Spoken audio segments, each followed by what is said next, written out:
tree line, 'cause I wanna see your face.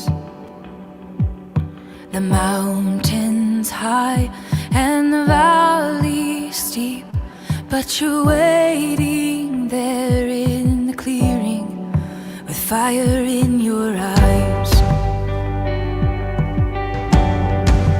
Fire in your eyes. You wash me clean with clear bright water running down my soul. You clothe me in the oil of laughter, and joy begins to take control. Like fire in your eyes. Like fire in your eyes. Strength, you give me strength. You lift my weary heart. You're the fire in my veins. Strength, you give me strength. You raise me up again. I will never be the same. Strength.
Good morning, everyone. Welcome to Creekside Chronicles this Sunday morning, almost the end of November, and we're so glad that you have chosen to join with us today.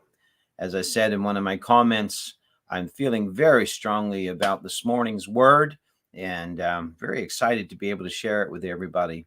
Hope you can all hear me. Just let me know that you can hear me and see me well, and then we're going to get right into this. But welcome, everybody. So glad to have everyone stop in already, to be part of this. Jesse and Lisa, glad to have them here. And then Roberta, how are you doing? Glad to have you with us.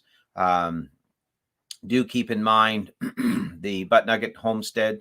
They suffered a total loss of their home this week, so we want to be praying for them and look into how we can support them. And let me see, Joe and Sue's Off-Grid Adventure. So glad that you're here with us this morning. I think this is your first time in, and we are so happy that you are. David and Sandy, how are you guys doing from Springfield, Oregon?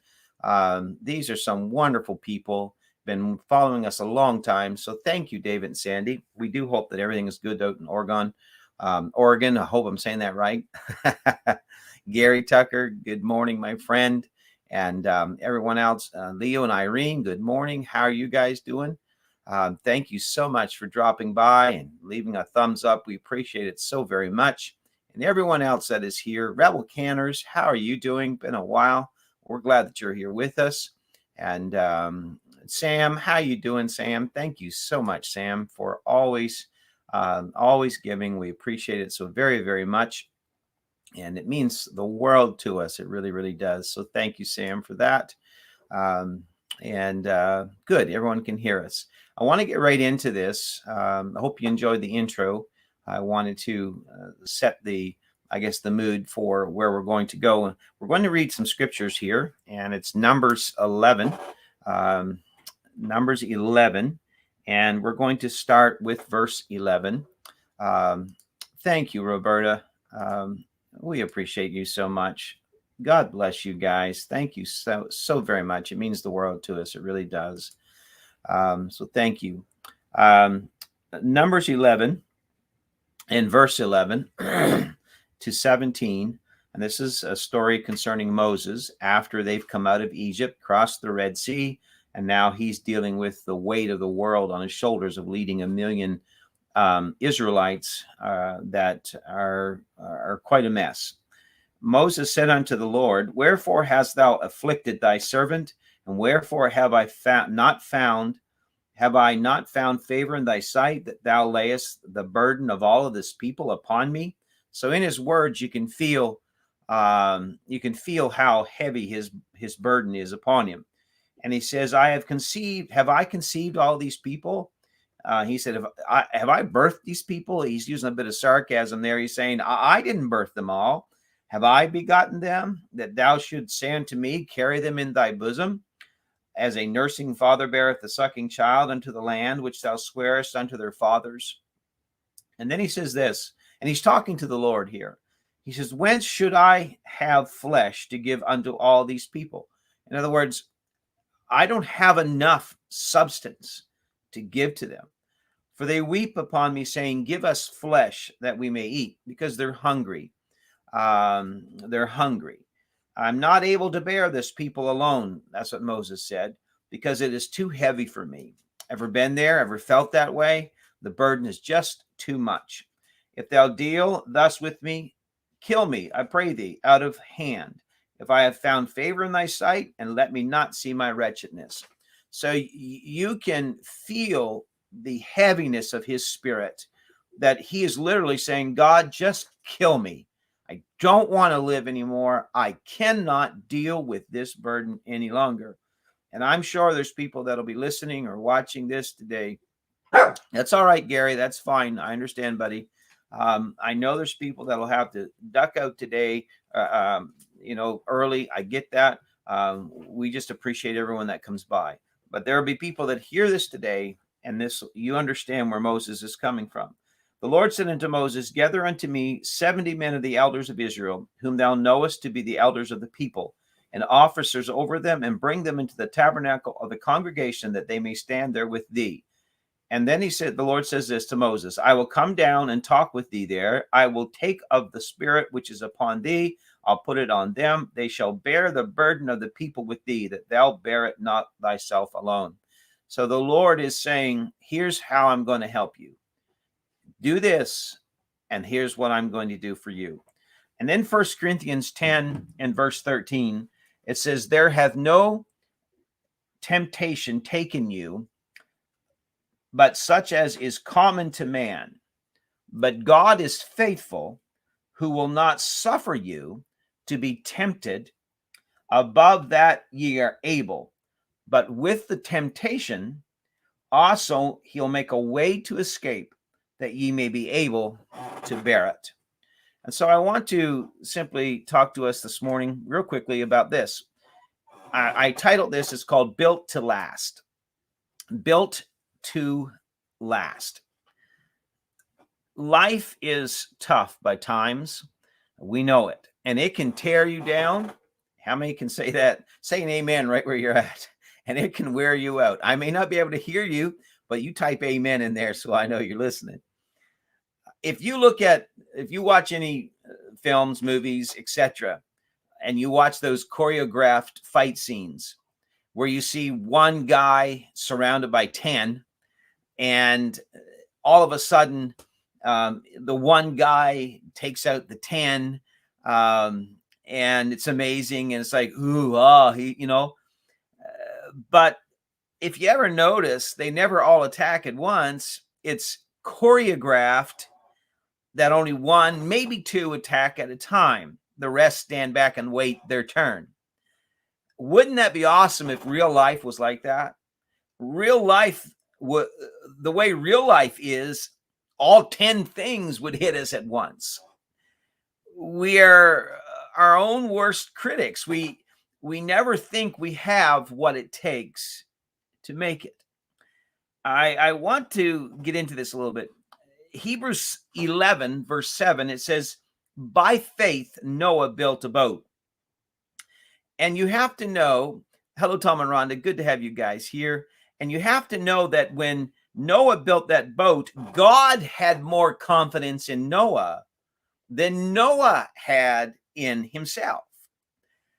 Noah, you think you can't do it, but by the time Noah's done, and by the time God's done, he will have built a boat that will keep people talking about it, reading about it, and searching for it for over 5,000 years.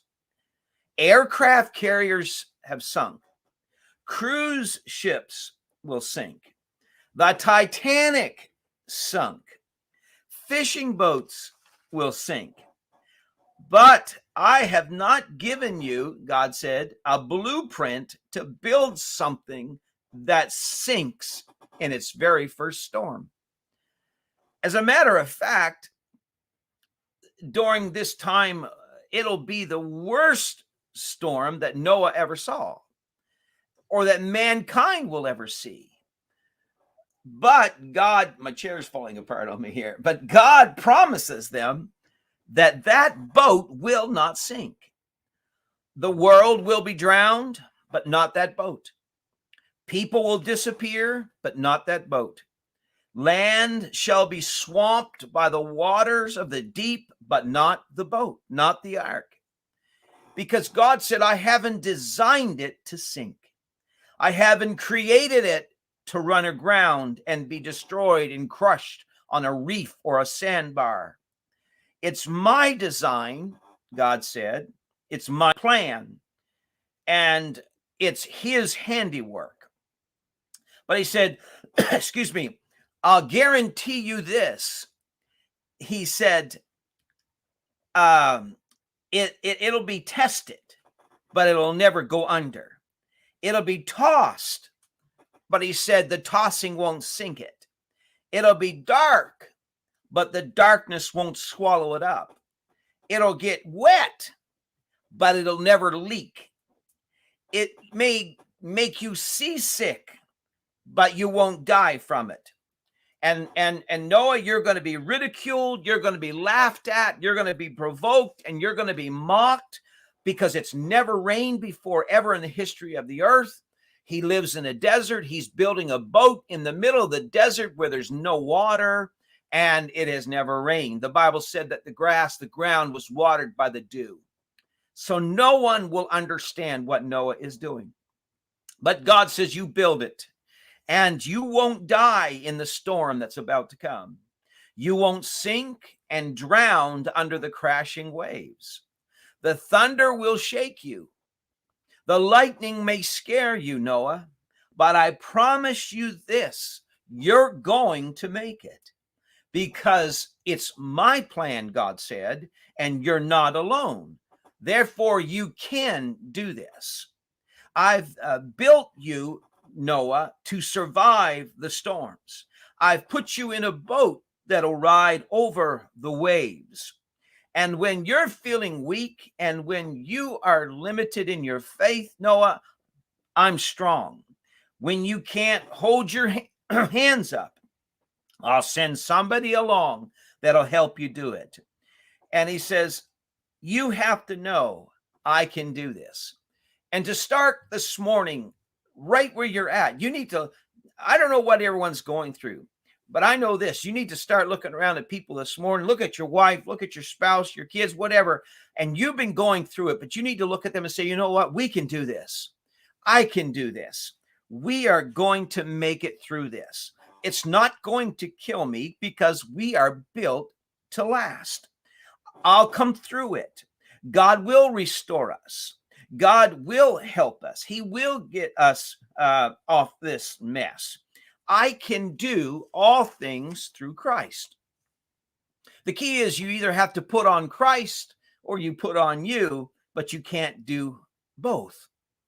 You see, God is faithful. 1 Corinthians 10:13 says, there's no temptation taken you, but such as is common to man. But God is faithful, who will not suffer you to be tempted above all that you are able.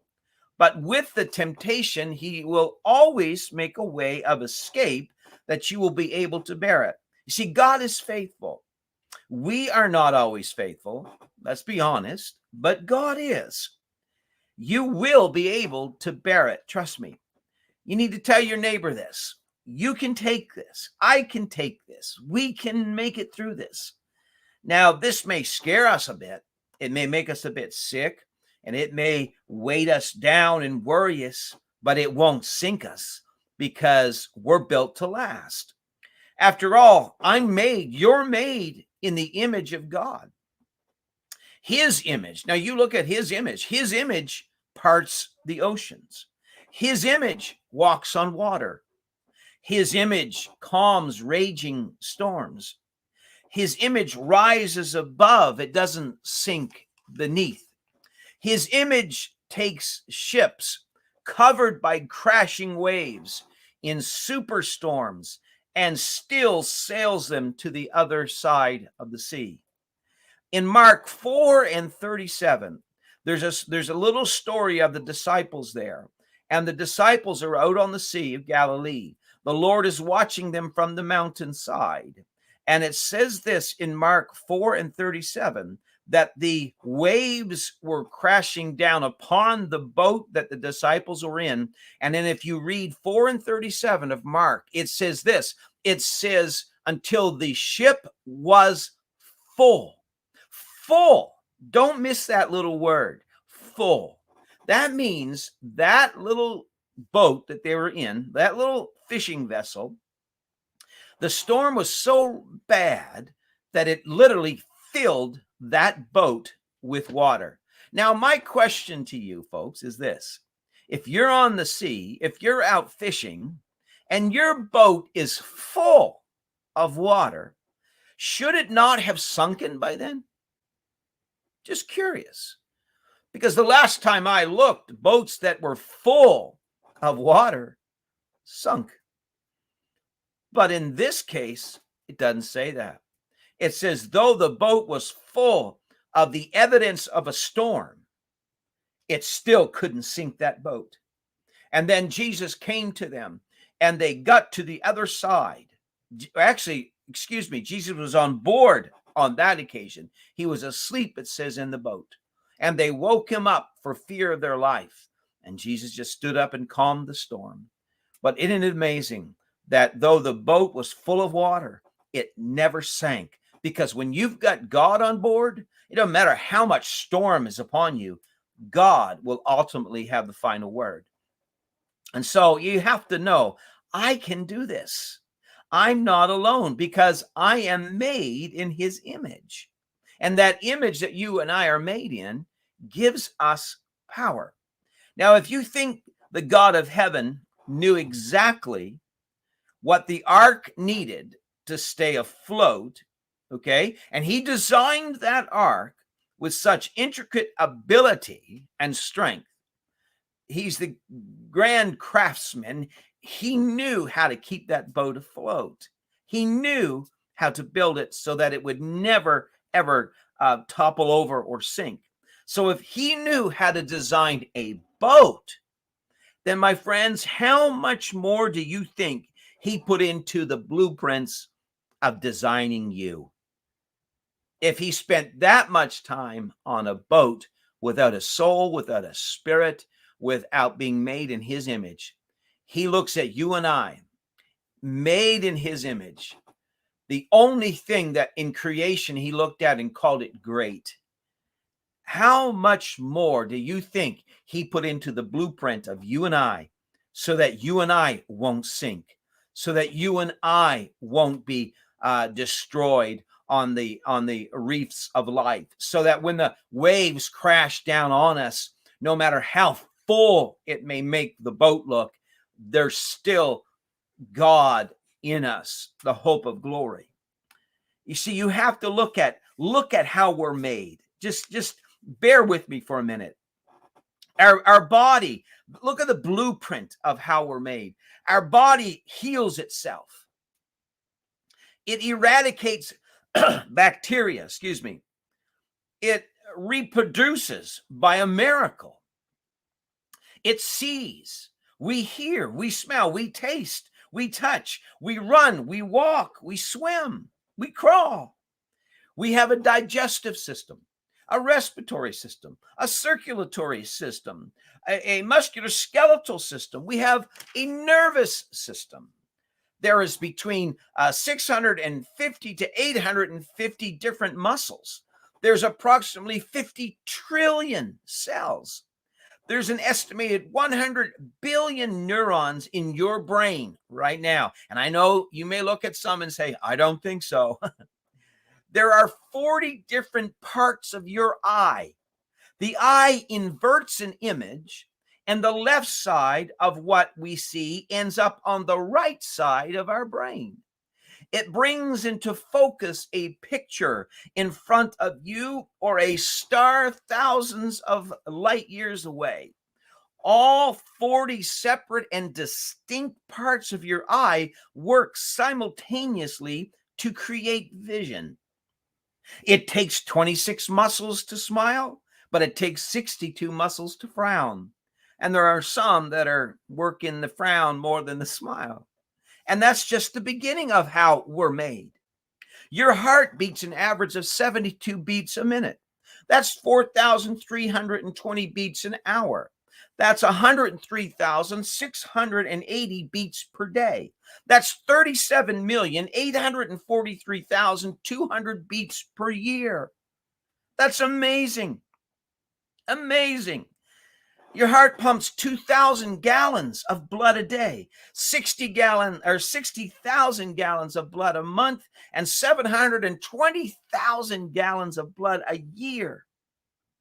And all of this flesh, all that it will do when it dies is rot up. But the spirit of man shall live on forever. So you tell me, which is greater, the blueprint of a boat or the blueprint of man, of you, of me, man and woman made in the image of God? So if the boat was built so it would not sink, and a human soul is created not to be defeated, but to do all things through Christ, then you have got to come to the conclusion that I have today. And that is simply this: you are built to last.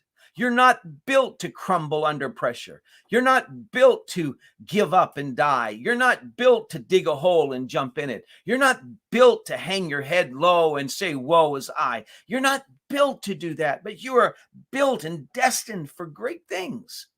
You really are. You're going to make it. You are designed and original. There's not another one like you. And in my case, many people say, thank God for that. Designed by God, the architect of your strength. He knows what you're able to bear. Now, I want to look for that today. Look at architects and look at engineers. Maybe you are one. Maybe you know one. But when they design buildings and bridges and structures, think about it. Thank you, David and Sandy. When architects and engineers they design buildings and bridges and structures and steel skyscrapers and all these things, they don't wait for the weight and stress to be applied to determine how strong to make the concrete and the steel. They don't do that. You see, the engineer must know how much weight at the highest volume of traffic before any weight is ever introduced to the bridge. See, structural integrity has to be predetermined. So what do? They find the heaviest possible load and they build in anticipation of that day. You can't design a train bridge based off the weight of a single small little train car. You can't design a skyscraper, a skyscraper's resilience to wind based on a light breeze. An airplane is built to have enough thrust and lift to move a full plane filled with passengers to its maximum and fuel and luggage. It's not built and tested by just one passenger, but the integrity is based on if it was full and to its maximum weight. It really is. And so the integrity of creation was determined long before its introduction into a stressful environment. The integrity of you and your creation was decided long ago. Before you were ever born, God knew and built you to be able to handle the harshest and the roughest and the heaviest of things. If buildings and structures are built like that, Proverbs 10:25 says this: the righteous is an everlasting foundation. In other words, it never ceases to have a solid foundation. Ephesians 1:4 says this: he hath chosen us in him before the foundations of the world. Don't miss that. It says he chose you before he chose a tree, a sea, a bird, a mammal, a deer, an antelope. He chose you and I before there was sun and moon and stars and universes and atmospheres. He chose you and I before the very foundations of the world were ever framed. So how much more powerful has he made his people? How much more powerful has he made his church? He looked at you. He knew the point in your life when the stress and weight and worry would be the heaviest and the strongest. And that's where he designed you. Not when all things were going well, not when everything was great and easy to handle, but he looked into your life because you see, he's the Alpha and the Omega. He's the beginning and the end. He's the first and the last. So he can look at the day you're going to be birthed and the day that you're going to die and know, bookend it between there, what you're going to go through. And he will understand, I'm going to build them to take that because you are built to last. You really, truly are. Not when one little piddly enemy bugs you, but when all hell breaks loose, he put in you what it would take to make it through. not just to handle a little bit, not just to handle a tiny bit of stress, but he built you and I to handle all of it. He really, really did. It's amazing what he has done. You see, your spiritual infrastructure was designed when you were conceived in the mind of God.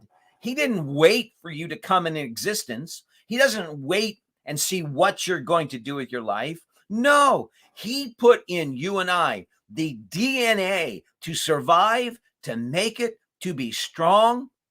He put in you and I the ability to rise above, to stand up, to dust ourselves off, to find a way when it seems like there is no way. When all hell comes against you, and on a homestead, when you're trying to build something, the surprises are endless. It is an everlasting day-to-day battle with the elements and with weather and all of those things. But you know what? You've got what it takes to make it. You really do. Your infrastructure was designed in the mind of God. See, when the worst earthquake hits, oh, you may sway a little bit, but you're not going to crumble up into a heap and die. You will run. When you can't run, you will walk. When you can't walk, you will stand. And when you've done all that you can do, you're still going to be standing. You really are. You're not designed to quit. You're not designed to sink. You're not designed to throw up your hands in despair and crash and burn into a pit of self-denial and pity. What you will have to have for strength has already been predetermined by your creator and maker. God alone knows what you're going through, and he will lift you up. He will. When he said you will be able to bear it, guess what? He didn't say, hopefully you can. That is not wishful thinking, my friends, but that is a promise and a proclamation from the one who built you and knows better than you what you can take and what you can't take and where your limits are. See, your test in temptation is yours to bear, and it's different from anyone else's. I may be able to take more than some of you, and some of you can take more than I can. That's not the thing. You can't look at someone and say, well, obviously they can handle that, or, God knows what you alone, you are an individual to him. He doesn't judge you by somebody else. He doesn't look at your life and say, well, this one could take it, or this one made it, or that. No, he looks at you and he says, I know what you're capable of doing. I know what you can do. I know that you can survive. I know that you can stand through this and be okay. He said, I know you can, because I designed you that way. And so you must accept and proclaim that you didn't just show up to stumble through this life.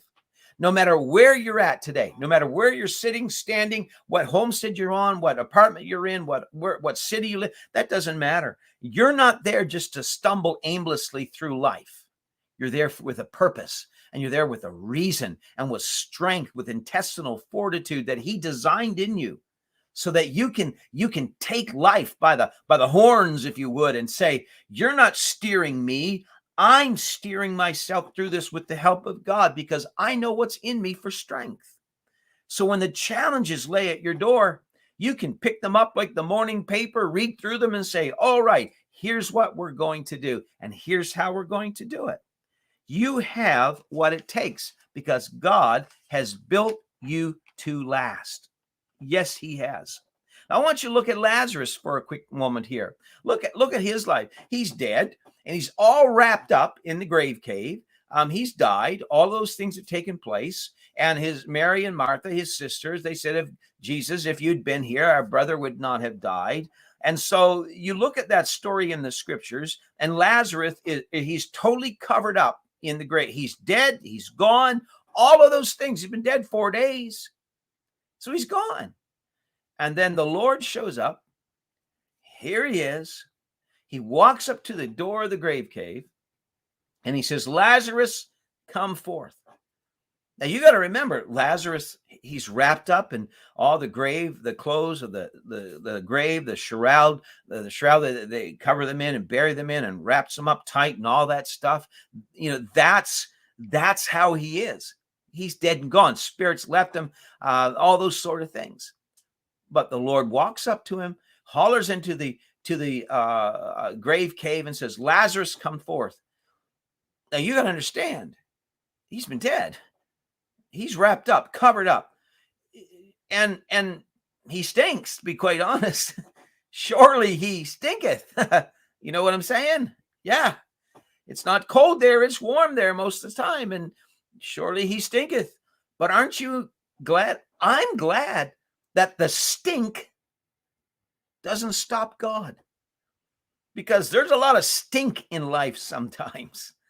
There's stuff that happens that just stinks. But I'm glad the stink doesn't stop God from working in your life. And isn't it great to know that as he calls Lazarus out? Now watch this. Lazarus has a decision.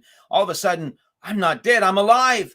But I'm living, but I'm covered up by stuff. I'm wrapped up by stuff. And it doesn't say that anybody went into the grave cave to bring Lazarus out. It doesn't say anyone unwrapped him at that point in time. Nothing like that. So Lazarus now, wrapped in that shroud of death, wrapped up, tied up, covered up inside that mausoleum or wherever, that grave cave, he's got to find a way to wrestle his way out. And it's not going to be easy. It's going to be difficult. Because not only is he wrapped up in stuff, he's surrounded by stuff that's dying and decaying and stinks. Ever have that time in your life? Maybe it's right now and you're looking around and it seems like everything around you is dying, it's decaying, it stinks. Isn't that crazy? It is. But yet here in the middle of it, Lazarus said, I may have felt like I was dead, but I'm alive now and I'm going to find my way out of here. And if you and I had been standing there, wouldn't it be crazy to just use your imagination for a minute? He finds a way to drag himself, to hop. I don't know how he got out of it, but he got out of that dying place, that mess, that stinking place by the power of God, his DNA that God infused him with. And you know what? You may be going through the stinkiest mess of your life right now, but you got to fight your way through. Because you've heard something this morning that gives you the strength to stand up again. Maybe you're building that foundation for that new homestead and all of a sudden it's not working out the way you hoped. Or maybe there's too much water and you don't know how to deal with it. Or maybe there's no water at all and you need some. Or maybe it's costing 3 times what you thought it was going to cost. Or who knows, it's a health issue, it's a financial issue, it's a marital issue, it's a familial issue, your kids are rebelling, or who knows what the tension is right now. But I'm going to tell you what, if you'll find a way to wrestle through that, God's given you the strength to do it. Yes, he has. And you can do it because God before us, who can be against us? So with that in mind, I'll say this, don't try to push your way into something that you're not designed to have. If that door has closed, don't try to kick it in. Because if God closed one door, it's because he doesn't want you to waste your time with what's behind that door. Because he knows what's behind that door that just shut. It would have taken you away from him, taking you away from your focus, taking you away from your purpose. But where one shuts, another one's going to open. So if that door has slammed shut in your face, don't fight against it. Just stand back and look at it and say, okay, if that one closed, then I need to start looking. Why? Because another one's going to open. Because that's what he promised me. Where one shuts, another will open. And when the next one opens, if I can get through that, that means I'm going to walk through and find the potential and find the place that I should be in. And so don't kick against it. Accept it and move forward. And what do you do? I'm looking for the next door to open. And sometimes you have to stand there and just be still and know that he is your God. But if you do that, then he can get your attention and then he can show you the direction. You know, if you look at Paul's life, the Apostle Paul in the New Testament, he asked the Lord, please, and you read through Paul's life, it was after he came to God, it was tough. But he asked the Lord to make some changes. He's dealing with issue after issue after issue. Let's face it, Paul's been beaten 3 times. He's been left for dead twice, let down over a city wall in a basket. He's been imprisoned, falsely accused. They want him dead. You know, they do. It's a rough life. And Paul's praying and he said, Lord, please But God looks at him. He says, Paul, I know what you're going through. He said, I know where you're at. But he said, if I had not designed you strong enough to handle it, then you wouldn't be going through it. But if you're going through it, then you've got what it takes in your DNA to make it through it. You do. I feel that for somebody right now. Write what you're going through today, this week, or what you have to face. You're going, I can't take this. There's no way I can make it through this. I have news for you today. Yes, you can. Because if you're going through it, if you're there now, God gave you the DNA, the ability, the strength. He gave you what it takes to come out on the other side. Yes, he has. So hang in there. Don't throw your hands up and say, I quit. Go back. It's like the old man that was beating on a rock and trying to break that thing apart. And he hits it 99 times. He's hit that thing and he's so tired and his arms hurt and nothing happens. And he says, I'm done. And then the next guy comes up and hits it once with the hammer because it was the 100th time, the 100th hit, the 100th blow that broke it open. And you just have to learn, strike the rock one more time. Don't quit. You are built to last, friend. What you're doing is not going to ruin you. Trust me. You're going to come out on the other side of this and you're going to say, yes, we did that and we did it together. Yes, you can. That's why God said, have you considered my servant Job? If you look at the story of Job, it was not Lucifer, Satan's idea to torment Job. Lucifer did not come to God and say, consider my servant, your servant Job. I want to take him out. No, the Lord brought Job to Satan's attention. Don't miss that. Thank you, Tim, for that. We appreciate all these gifts. We really do. So don't miss that. God said, have you considered my servant Job? Why could he say that? Because God said, I checked and he can take it. I built in him the ability to take the storm, that it won't sink him. And he's going to lose everything in his life. But Job made it through. You can make it through. You have what it takes to get there, my friend. And so to bring this to a close, to reiterate and wrap it all up, I'm simply saying this. You're built to last. You truly are. You truly are. You are built to last. You're not, this isn't designed to ruin you.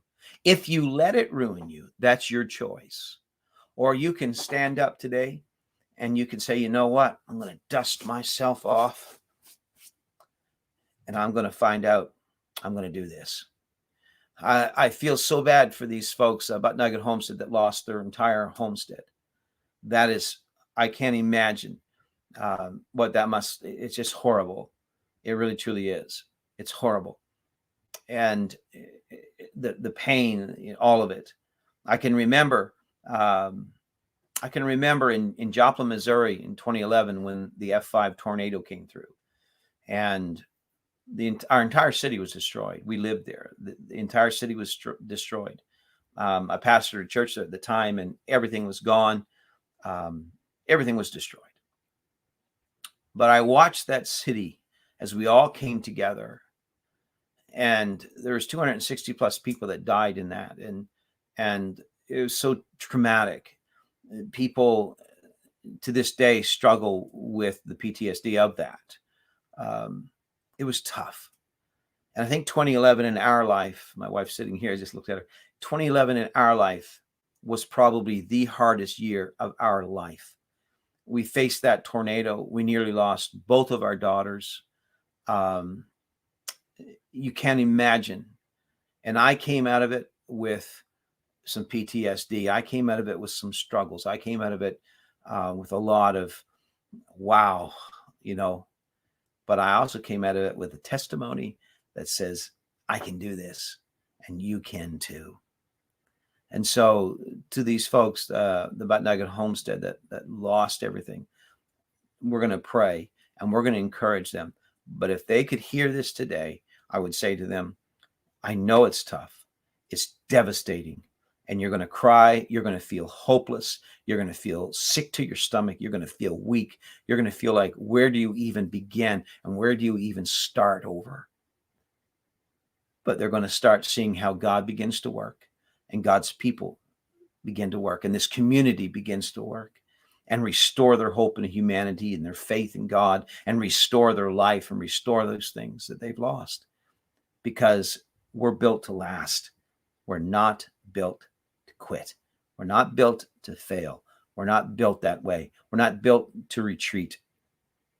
If God can make a boat float in the worst storm the world has ever seen for Noah, what more can he do for you? What more can he do for me? For us, as together we understand we're built to last. We truly are. Thanks for listening today. And we do truly hope that you have enjoyed this, and that has encouraged you and has lifted your hope and your faith and your spirit. I really do. And so I just, if we could take a moment, my wife's here. Do you want to sing a song? She's going to get ready to sing one song, but while she's getting ready, right where you're at, unless you're driving, I'm just going to pray that God will help us right here, right now. And so, Lord, we thank you for your goodness. We thank you that you have built in us the ability to survive the worst things that life can throw at us. I'm praying, God, for each and every one that is here, all that are listening, all that are joining us today, and those that will listen to the replay, all of these folks, God, I pray that you would instill such great strength and faith, and just let them know that they are built to last, that the things that they're facing, the struggles, the trials, the tests, what they're going through, no matter what it is, it's not meant to destroy them. It's meant to strengthen them. Let them rise up all across the nation, all across the country, all across everywhere. Let them rise up and be made strong, and let them stand up today, and let tomorrow morning, a Monday morning, be a brand new beginning for them, to where they look at everything they're going through and say, you know what? We can make it. We're built to last. Thank you, Lord, for each one. In your name, amen. My wife's going to sing a song. I hope that's okay. I'm going to turn the microphone over to her, and I think you'll be able to hear her. We'll just turn this real slow.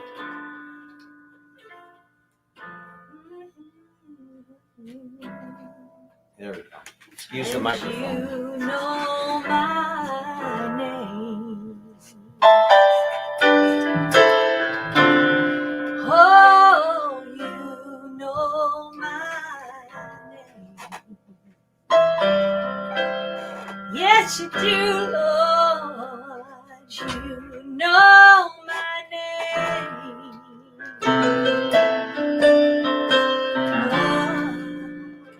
And you know my name.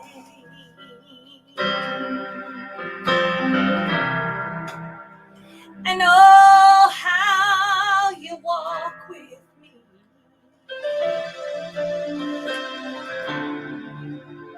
And oh, how you talk with me.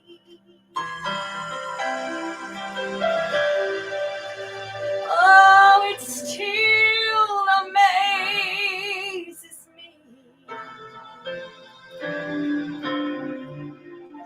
that I am your friend.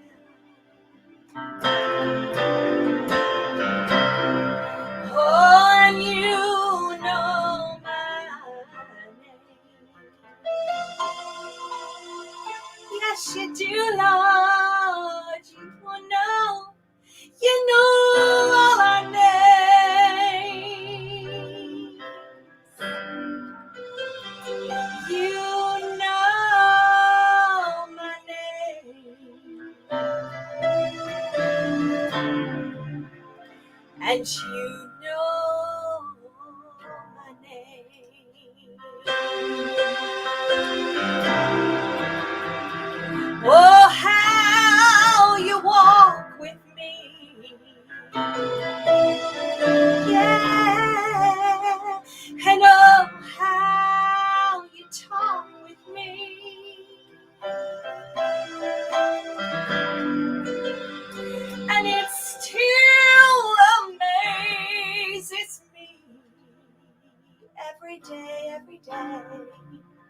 to know I am your friend.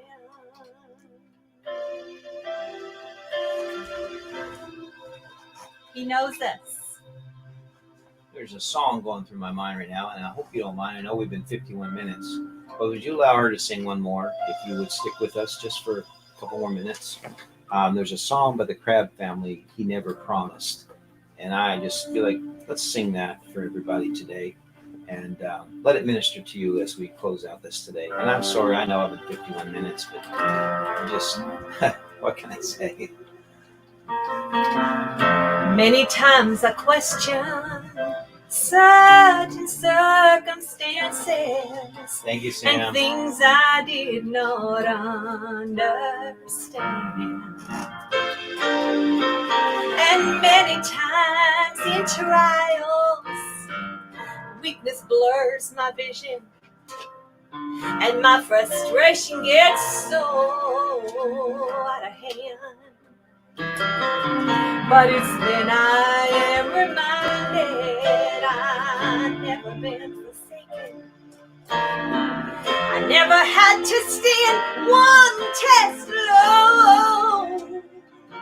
As I look at all the victories His Spirit rises up in me. It's through the fire my weakness is made strong. Sing it if you know it. He never promised that the cross would not get heavy or the hill would not be hard to climb. He never offered one victory without fighting, but He said help is gonna come in time. Just remember when you're standing in the valley of decision and the adversary says give in, you just hold on. Our Lord will show up and He will take you through the fire again. Oh, He never promised that the cross would not get heavy or the hill would not be hard to climb. He never offered one victory without fighting, but He said help is gonna come right on time. Just remember when you're standing in the valley of decision and the adversary says you gotta give in, but you just hold on. Our Lord will show up. He will take you through the fire again. Oh, I know within myself that I would surely perish. But if I trust the hand of God, He'll shield the flame again.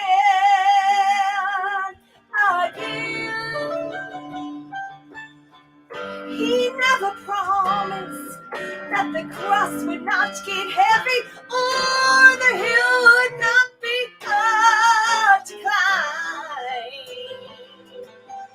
climb. He never offered one victory without fighting, but He said help is gonna come in time. Just remember when you are standing in the valley of decision and the adversary says give in, you just hold on. Our Lord will show up. He will take you through the fire again. Just remember when you're standing in the valley of decision and the adversary says give in, you just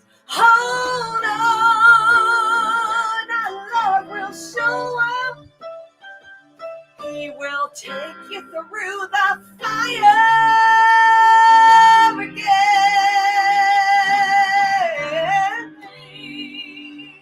Yes.